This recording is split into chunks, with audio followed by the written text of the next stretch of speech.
Well, let me begin by referring to something that I've already discussed. That is, if it is correct, as I believe it is, that a fundamental element of human nature is the need for creative work, for creative inquiry,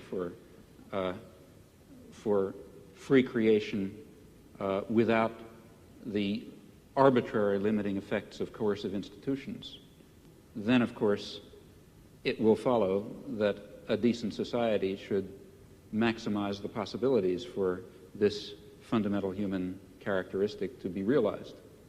That means trying to overcome the elements of repression and oppression and destruction and coercion that exist in any existing society, ours, for example, as a historical residue. Now, a federated, decentralized system of free associations incorporating economic as well as social institutions would be what I refer to as anarcho-syndicalism, and it seems to me that it is the appropriate form of social organization for an advanced technological society in which human beings do not have to be forced into the position of tools, of cogs in a machine, in which the creative urge, that I think is intrinsic to human nature, will in fact be able to realize itself in whatever way it will. I don't know all the ways in which it will. Je suis dans ma démarche beaucoup moins avancé, je vais beaucoup moins loin que M. Chomsky, c'est-à-dire que j'avoue n'être pas capable de définir, il n'y a plus forte raison de proposer un modèle de fonctionnement social idéal pour notre société scientifique ou technologique. En revanche, une des tâches qui me paraît urgente, immédiate, avant même toute autre chose, c'est celle-ci.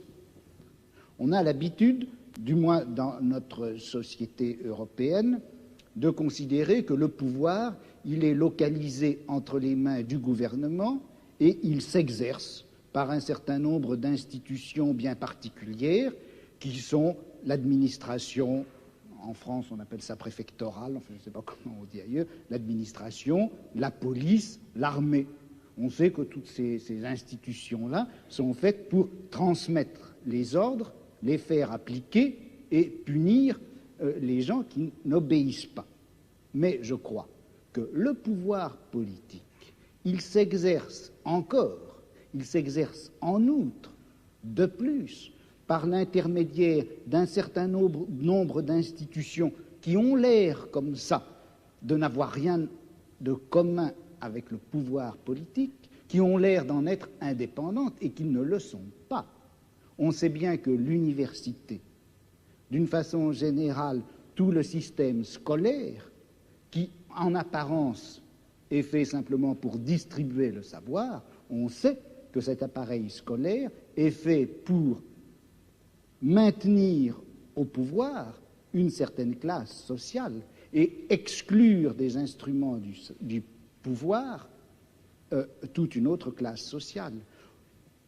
Quelque chose comme la psychiatrie, qui en apparence aussi n'est destinée qu'au bien de l'humanité et à la connaissance des psychiatres, la psychiatrie est encore une certaine manière de faire peser un pouvoir politique sur un groupe social. La justice également. Bon, et il me semble que la tâche politique actuelle dans une société comme la nôtre, c'est de critiquer le jeu des institutions apparemment les plus neutres et les plus indépendantes, de les critiquer, de l'attaquer de telle manière que la violence politique qui s'exerçait obscurément en eux surgisse et pour qu'on puisse lutter contre elle.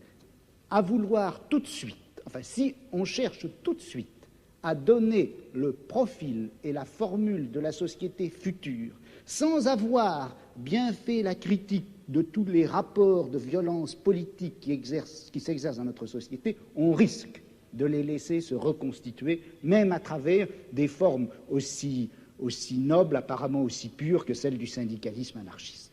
Yes, I would certainly agree with that, not only in theory but also in action. That is, there are two intellectual tasks. One, and the one which I was discussing, to try to create the vision of a future just society. Another task is to understand very clearly the nature of power and oppression and terror and destruction in our own society. And that certainly includes the institutions you mentioned, as well as the central institutions of any industrial society, namely the economic, commercial, and financial institutions, in particular, in the coming period, the great multinational corporations, which are not very far from us physically tonight. Those are the basic institutions of oppression and coercion and autocratic rule that appear to be neutral. After all, they say, well, we're subject to the democracy of the marketplace. Still, I think it would be a great shame to lose or to put aside entirely the somewhat more abstract and philosophical, if you like, task of trying to draw the connections between a concept of human nature that gives full scope to freedom and dignity and creativity and other fundamental human characteristics, and relates that to some notion of social structure in which those properties could be realized, in which meaningful human life could take place. And in fact, if we are thinking of social transformation or social revolution, though it would be absurd, of course, to try to draw out in detail the point that we're hoping to reach, still we should know something about where we think we're going. And such a theory may tell it to us. Oui, mais alors là, est-ce qu'il n'y a pas un danger? Si on dit qu'il existe une certaine nature humaine, que cette nature humaine n'a pas reçu dans la société actuelle les droits et les possibilités qui lui permettraient de se réaliser. C'est bien ce que vous avez dit, je crois. Et si on admet cela, est-ce qu'on ne risque pas de définir cette nature humaine à la fois idéale et réelle, cette nature humaine cachée et réprimée jusqu'à présent, est-ce qu'on ne risque pas de la définir dans des termes que nous empruntons à notre société, à notre civilisation, à notre culture? Je vais prendre un exemple qui est un peu caricatural, mais le marxisme d'une certaine époque, à la fin du XIXe, au début du XXe siècle, le marxisme admettait en effet que dans la société capitaliste, l'homme ne recevait pas toutes ses possibilités de développement et de réalisation, que la nature humaine était effectivement aliénée dans le système capitaliste. Et le marxisme rêvait d'une nature humaine enfin libérée. Or, cette nature humaine, quel modèle utilisait-il le marxisme de cette époque-là, du XIXe, du début du XXe siècle? Quel modèle utilisait-il pour la concevoir, pour la rêver? C'était en réalité le modèle bourgeois. Le marxisme a considéré qu'une société heureuse, c'était une société qui faisait place, par exemple, à une sexualité de type bourgeois, à une famille de type bourgeois, à une esthétique de type bourgeois. Et c'est d'ailleurs tellement vrai que c'est comme ça que ça s'est passé en Union soviétique, où sous prétexte de réaliser une société où l'homme réaliserait enfin sa nature, on a reconstitué une espèce de société à la fois réelle et utopique qui est transposée de la société bourgeoise du XIXe siècle. De sorte que, est-ce que la notion de nature humaine, vous-même, en commençant, vous reconnaissiez, je crois qu'on ne savait pas très bien ce que c'était que cette nature humaine.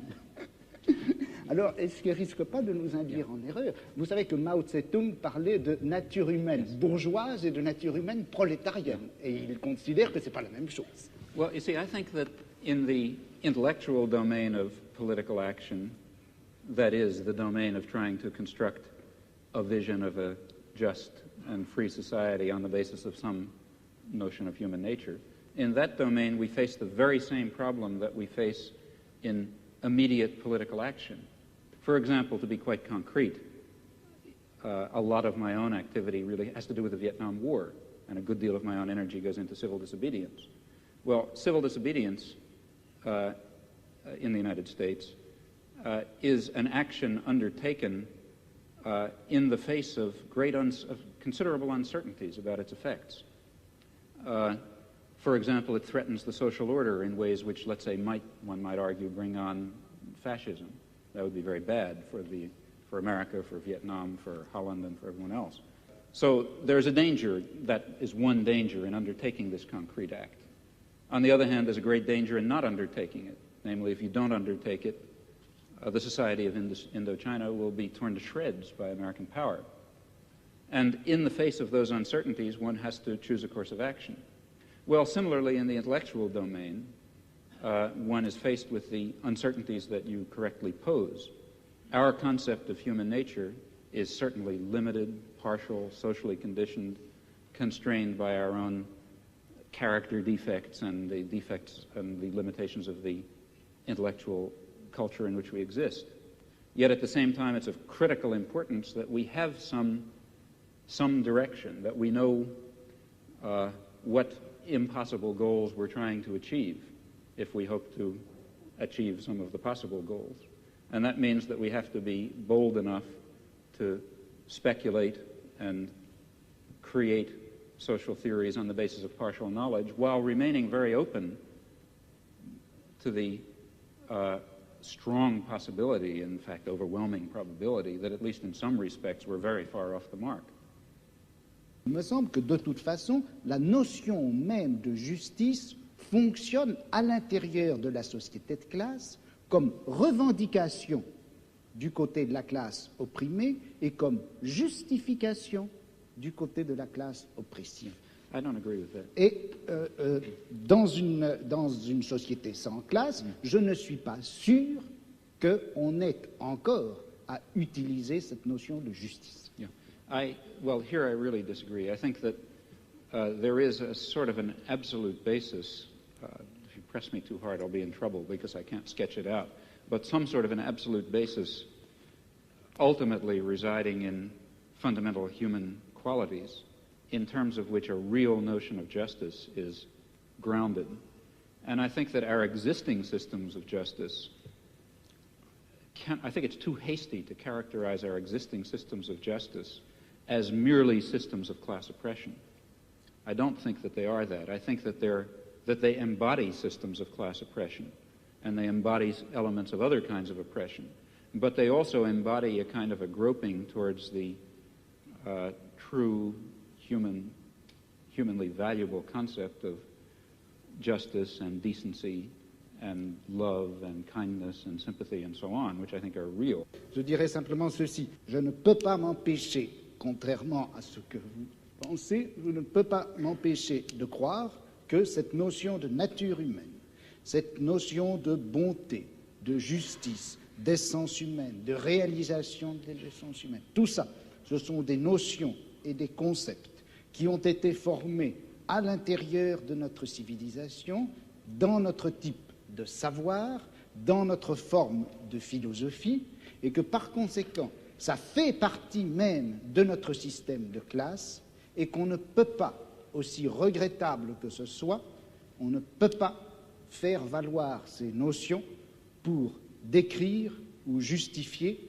un combat qui doit en principe bouleverser les fondements même de notre société.